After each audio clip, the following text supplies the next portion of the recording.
శ్రీ కొణిదల పవన్ కళ్యాణ్.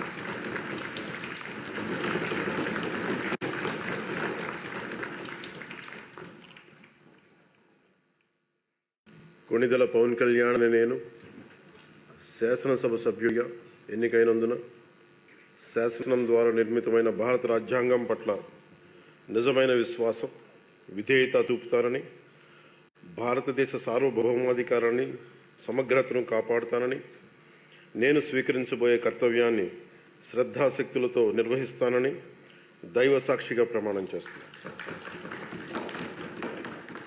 ఆంధ్రప్రదేశ్ శాసనసభ సభ్యుడైన కొణిదల పవన్ కళ్యాణ్ అనే నేను సభా నియమాలకు కట్టుబడి ఉంటానని, వాటిని అనుసరిస్తానని, సభా మర్యాదలను పాటిస్తానని, సాంప్రదాయాలను గౌరవిస్తానని దైవ సాక్షిగా ప్రమాణం చేస్తాను.